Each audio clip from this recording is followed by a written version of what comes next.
The need of the modulation. Why we need it? Reason number one, to reduce the antenna height. We need to reduce the antenna height, therefore, we need the modulation. See, for the faithful transmission of a signal over a long distance, the height of the transmitting and receiving antenna from the ground should be lambda by 4. और ये formula कहां से आया? This has been proved practically. That means with the help of the examples, with the help of the experiments, we need the results. We got the result that the antenna height must be equals to the lambda by 4. ये antenna की height होना चाहिए when you are transmitting a signal via the antenna. So this has been proved practically that h must be equals to lambda by 4. Antenna height must be equals to lambda by 4, where h is the height of the antenna and lambda is the wavelength of the signal to be transmitted. जिस signal को हमको transmit करना है उसकी एक frequency होगी, जिस signal के पास एक फ्रीक्वेंसी है उसके पास एक वेवलेंथ होगा. So lambda is basically the wavelength of the signal, जो सिग्नल हम ट्रांसमिट करना चाहते हैं from the source to destination, right. So as we know v, which is the velocity, v equals to nu lambda or f lambda, where v is the velocity of electromagnetic waves. Electromagnetic waves जिस speed से travel करती है उस speed को हम लोग v का नाम दिया है. f is the frequency of the transmitted signal and lambda is the wavelength of the transmitted signal. As only the electromagnetic wave travels in the free space and travels with the speed of light, so the velocity must be equals to the speed of light, which is what? How much? Speed of light is 3 into 10 to the power 8 meter per second or 3 into 10 to the power 10 centimeter per second. Unit को change कर सकते हैं. You can take like c equals to 3 into 10 to the power 8 meter per second. So this is the speed of the EM wave when the EM waves are traveling from the free space. So मान लेते हैं कोई एक frequency का signal जिसकी frequency 15 kilohertz है उसको हम ट्रांसमिट कर रहे हैं from the source. When we are transmitting a signal carrying a frequency of 15 kilohertz, the antenna height with this formula must be how much? 5 kilometer. Antenna height must be equals to 5 kilometer. Frequency से आप पता कर सकते हैं lambda क्या होगा, और lambda की वैल्यू आप जब इस फॉर्मूले में रखेंगे h equals to lambda by 4, you will get the antenna height as 5 kilometer. You will do it. The mathematics is up to you. आप इसको सॉल्व करके देखेंगे तो आप पाएंगे कि 15 किलोहर्ट्ज फ्रीक्वेंसी के सिग्नल को जब आप किसी एंटीना की मदद से फ्री स्पेस में ट्रांसमिट करवाना चाहते हैं तो उस एंटीना की हाइट होना चाहिए 5 किलोमीटर, पर ये प्रैक्टिकली पॉसिबल नहीं है 5 किलोमीटर हाइट का एंटीना. ऑब्जर्व करेंगे ऑब्जर्वेशन नंबर 2. इफ अगर फ्रीक्वेंसी को हम इंक्रीज कर देते हैं 15 किलोहर्ट्ज से, हम सिग्नल की फ्रीक्वेंसी को अगर 1 मेगाहर्ट्ज पर ले जाते हैं, 1 megahertz is very high frequency. In that case, the antenna height will reduce from 5 kilometer to 75 meter only. 75 meter only. So this 75 meter is practically possible. आप किसी एक पहाड़ पे जाके एक बड़ा सा बेस स्टेशन बना सकते हैं और 75 मीटर की हाइट को अचीव कर सकता है. So if you are transmitting a signal over a very high frequency like 1 megahertz or 100 megahertz, you need an antenna which is in the range of tens of meters only. 10 metre, 15 metre, 50 metre, 100 metre, इस height के antenna को आप design कर सकते हैं. सो ये बहुत जरूरी है कि आप मॉड्यूलेशन की प्रोसेस को यूज करें. व्हाई? बिकॉज किलोमीटर्स की रेंज के एंटीना को डिजाइन करना is impossible task, right. So this is the reason number 1. Why we need the modulation when we are transmitting a signal via free space. Frequency has to be increased to reduce the antenna height as the modulation is introduced. So 15 kilohertz signal with the help of a modulator is converted into 1 megahertz signal. Why we convert this signal from 15 kilohertz to 1 megahertz? Because we need to reduce the antenna height. There is one reason. So with the help of modulator, we increase the signal frequency from the kilohertz to megahertz. किसी एक message signal जिसकी frequency कम है, उस signal की frequency को हम बढ़ा देते हैं with the help of modulator. ये बेसिक है. बढ़ाते कैसे हैं उसको हम आगे देखेंगे, है ना. बढ़ाते क्यों है उसका रीजन मैंने आपको अभी बताया. Point number 2, why we need the modulation. The reason number 2 is multiplexing. Multiplexing क्या होता है, प्रॉब्लम क्या है. सी, if we are sending the multiple number of signals through a single channel at the same time, एक समय पर आप किसी एक चैनल से एक से ज्यादा मैसेज सिग्नल को ट्रांसमिट करते हैं, तो ये जरूरी है, it is required to separate the various signal if they occupy the same frequency range. ये बहुत जरूरी है कि हम लोग वो डिफरेंट मैसेज सिग्नल्स को अलग अलग फ्रीक्वेंसीज पर सेपरेट कर दें. अगर ऐसा हम न कर पाए तो हमारे जो सिग्नल्स हैं, मैसेज सिग्नल्स हैं, वो एक दूसरे के ऊपर ओवरलैप करेंगे और आपका सिग्नल, सारे सिग्नल्स करप्ट हो जाएंगे. आप उनको रिसीवर साइड पर फेथफुली रिसीव नहीं कर पाएंगे. Right. So the reason number 2 is the multiplexing. अगर आप मॉड्यूलेशन की प्रोसेस को यूज नहीं करते हैं तो इसका मतलब ये है कि आप किसी एक चैनल से सिर्फ एक मैसेज सिग्नल को ट्रांसमिट कर सकते हैं. एक से ज्यादा मैसेज सिग्नल को ट्रांसमिट करने पर अगर वो सेम फ्रीक्वेंसी रेंज को ऑक्यूपाई करेंगे तो आपके सारे सिग्नल्स करप्ट हो जाएंगे, है ना. तो ये चीज ना हो, इसके लिए जरूरी है कि we need to separate them at the different frequencies. और मैसेज सिग्नल को डिफरेंट फ्रीक्वेंसीज पर सेपरेट करने की प्रोसेस को हम लोगों ने नाम दिया है मल्टीप्लेक्सिंग का. It is necessary to convert और shift them all to the different portion of the electromagnetic spectrum. Electromagnetic spectrum क्या होता है अभी आगे देखेंगे हम.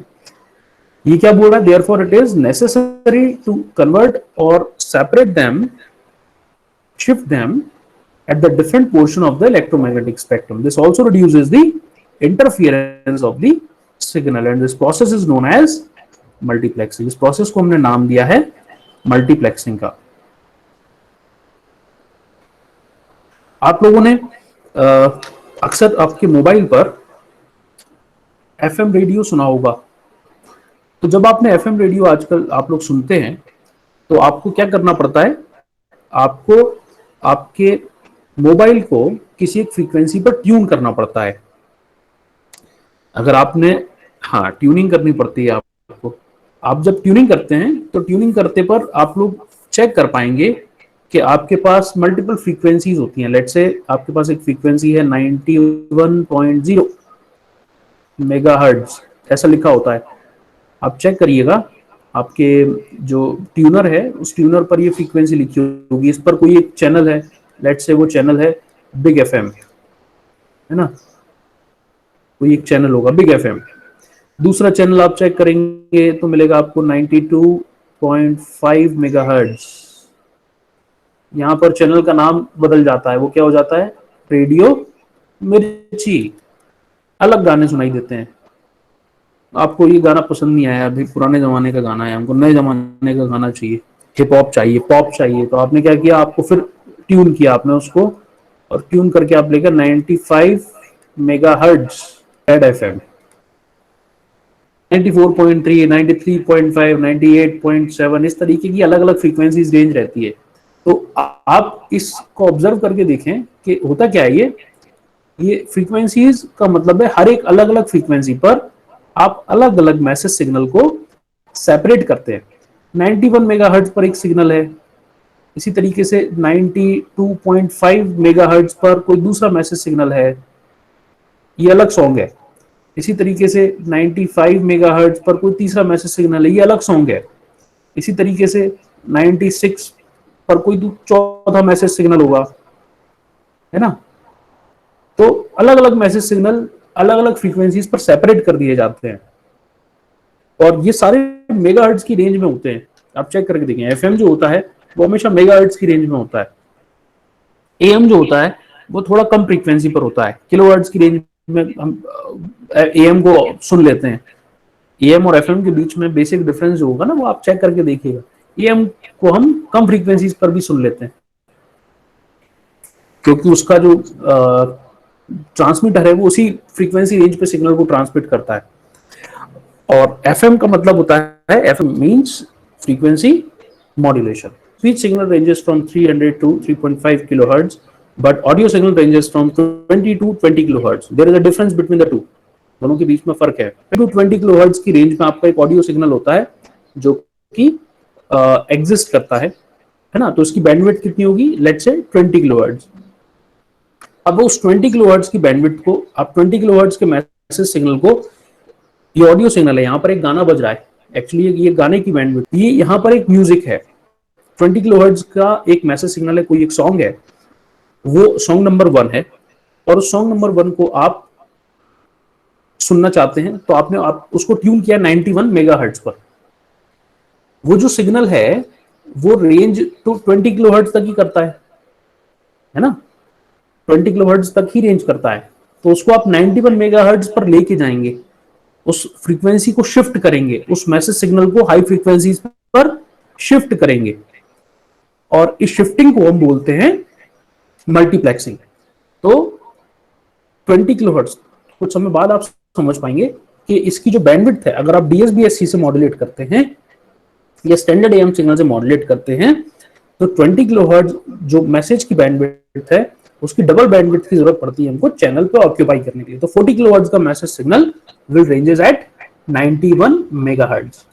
91 मेगाहर्ट्ज पर ये 40 किलोहर्ट्ज का मैसेज सिग्नल, 40 किलोहर्ट्ज का मैसेज सिग्नल ये ऑक्यूपाई कर लेगा स्पेक्ट्रम को। उसके बाद का स्पेक्ट्रम फ्री है, तो किसी और ने 92.5 पर अपने किसी और सॉन्ग को शिफ्ट करना है ना। कोई दूसरा आया बोलता सर मेरे को भी अपना एफएम चैनल लॉन्च करना है।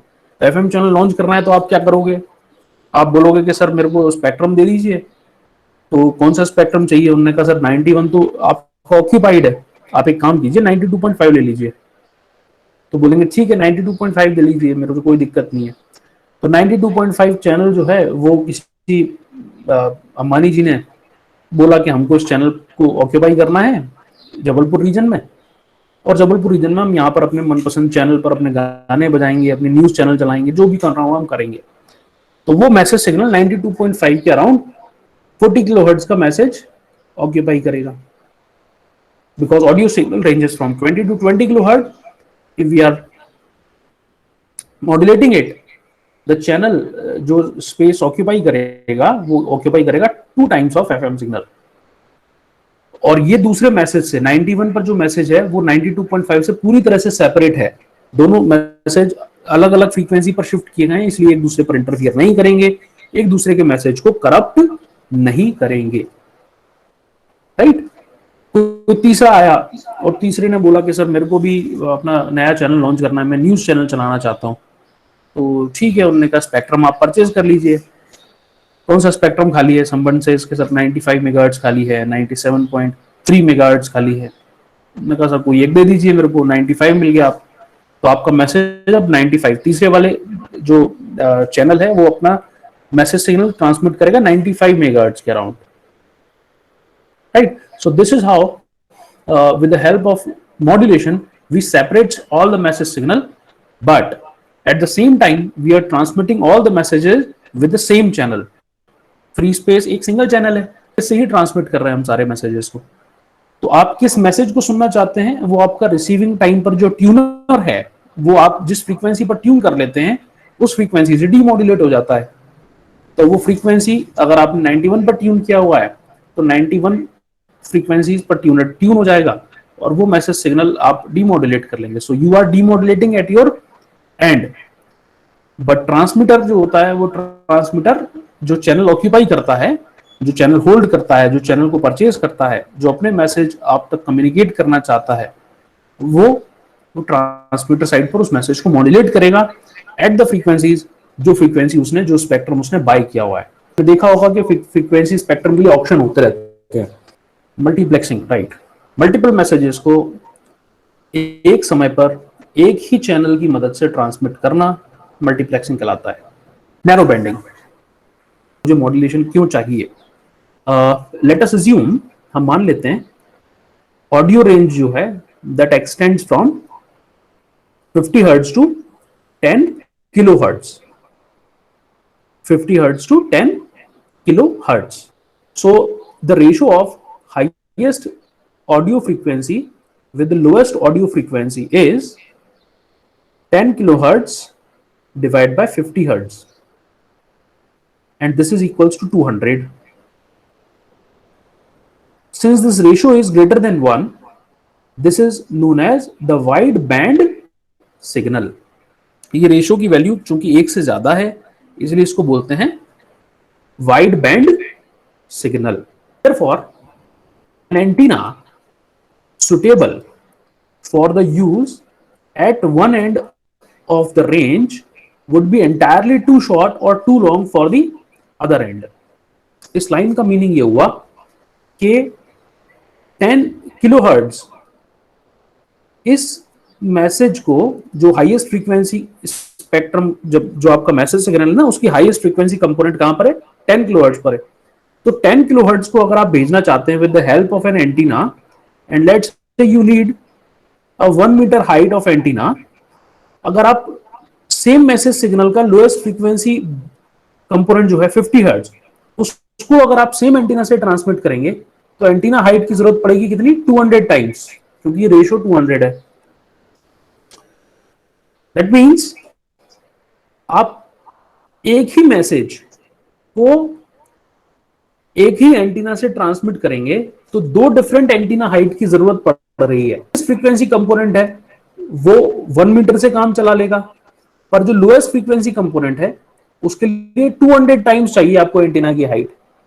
That means at the same time you can not have an antenna, you can not design N antenna like जिसकी हाइट हाईएस्ट फ्रीक्वेंसी कंपोनेंट के लिए कम हो जाए और लोएस्ट फ्रीक्वेंसी कंपोनेंट के लिए ज्यादा हो जाए, और वो भी इतनी ज्यादा, 200 times. For an antenna suitable for the use at one end of the range, one end of the range, मतलब या तो लोएस्ट फ्रीक्वेंसी वाली रेंज हो या हाईएस्ट फ्रीक्वेंसी वाली रेंज हो, that would be entirely too short or too long for the other end. दूसरे and के लिए आपको 1 मीटर चाहिए, पहले एंड के लिए आपको 200 मीटर चाहिए, because the ratio of the highest frequency with the lowest frequency is 200। अगर ये रेशियो और बड़ा हो गया, अगर ये रेशियो लेट्स से 500 हो गया, that means highest frequency component और लोएस्ट फ्रीक्वेंसी कंपोनेंट की एंटीना हाइट के बीच में जो डिफरेंस होगा, that difference will be 500 times, and which is practically not possible. So I hope this concept is clear. ये wide band signal की जो problem है, जब आप उसको ट्रांसमिट करना चाहते हैं from the antenna, you need two different heights of antenna for the different ranges of for a wide band signal। इस प्रॉब्लम को दूर कैसे किया? प्रॉब्लम को दूर करने के लिए हम लोग क्या करेंगे? Let's say suppose the audio spectrum is shifted by 1 megahertz. इस पूरे स्पेक्ट्रम को हमने 1 मेगाहर्ट्ज पर शिफ्ट कर दिया। So the frequency range will be, this is 1 megahertz 10 power 6 plus 50 hertz to 1 megahertz plus 10 kilohertz. So this is the lower range of the frequency and this is the higher range of the message, 50 hertz to 10 kilohertz. And this is a common carrier message signal जिसकी मदद से हमको shift करना है. So this is 1 megahertz. So when you shift it, now you take the ratio of these two frequencies. Take the ratio. Highest audio frequency, which is 10 power 6 plus 10 kilohertz, divide by lowest audio frequency, which is 10 power 6 plus 50. Take this ratio. This will be equals to 1.01. That means nearly equals to 1. And this signal is known as the narrowband signal. It means if you need to transmit a signal ranges from 10 power 6 plus 10 kilohertz and you need an antenna height of 1 meter, जो lowest frequency component है उसको transmit करने पे antenna height की जरूरत पड़ेगी 1.01 metre. So 1 meter is nearly equals to 1.01 meter. So you can practically design an antenna like which has the frequency or antenna ranges from 1 meter to 1.01 meter. So narrowband signal में आप processing easier होती है और narrowband signal को किसी एक antenna की मदद से आप ट्रांसमिट कर सकते हैं. Why? Because you need not to have the dynamic range of antenna height when you are transmitting a narrowband signal. Is the reason why we need the modulation. Narrowbanding is also a reason why we need the modulation. I hope this concept is clear to you all. So this says the processing of a narrowband signal is much more easier and convenient than the wideband signal in the communication system. You can easily process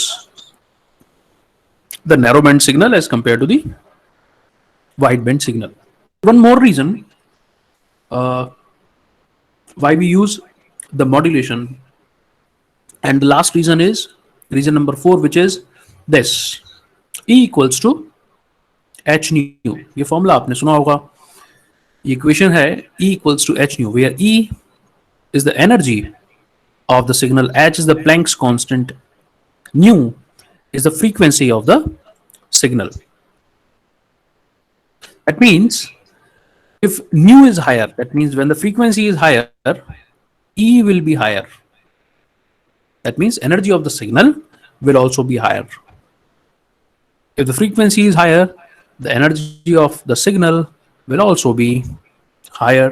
Therefore, the higher frequency signal can travel more distance than the lower frequency signal. Higher frequency signal can travel much more distance than the lower frequency signal, and it has been proved practically. So this is the last reason why we are using the modulation, why we are shifting a low frequency signal at the higher frequency. थोड़ी देर पहले हमने बात किया था electromagnetic spectrum के बारे में, जो कि फ्री स्पेस ऑक्यूपाई करता है. इलेक्ट्रोमैग्नेटिक वेव्स जिस स्पेक्ट्रम में जिस फ्रीक्वेंसीज में ट्रेवल करती हैं, that frequency spectrum is known as electromagnetic spectrum. ये स्पेक्ट्रम जो है ये स्टार्ट होता है 30 हर्ट्ज से, और जो सबसे पहला ब्लॉक है या जो सबसे पहली रेंज है वो है फ्रॉम 30 हर्ट्ज टू 300 हर्ट्ज. इस रेंज को नाम दिया गया है extremely low frequency, ELF. 30 hertz to 300 hertz range of frequency is known as extremely low frequency. Then 300 hertz to 3 kilohertz is the voice frequency. जैसा कि मैंने आपको बताया, स्पीच सिग्नल और वॉइस सिग्नल की रेंज जो होती है 300 hertz से 3.5 kilohertz की रेंज में होती है. Right. So the speech signal जो मैं बात कर रहा हूं, ये जो वॉइस सिग्नल है, ये स्पीच सिग्नल जो है, it ranges from 300 hertz to 3.5 kilohertz. Then from 3 hertz to 30 kilohertz, this is known as very low frequency. 30 kilohertz to 300 kilohertz is low frequency. 300 kilohertz to 3 megahertz medium frequency. Then high frequency then very high frequency, ultra high frequency, super high frequency. Okay, after 30 gigahertz, we have extremely high frequency. Then from 300 gigahertz to 3 terahertz, infrared frequency range. 3 tera to 30 tera is the next spectrum range, which is not defined. But from 30 terahertz to 300 terahertz, we have visible light spectrum. Light spectrum. Then from 300 terahertz to 3 petahertz is ultraviolet light spectrum. Then from 3 peta to 30 peta, X-rays. 30 to 300 is not defined. But then we have 300 peta to 3 exa, gamma rays, and then we have cosmic rays. 10 power 3 means kilo, 10 power 6 mega, 9 giga, 12 tera, 15 peta, 18 exa. Okay, so these are the power of tens.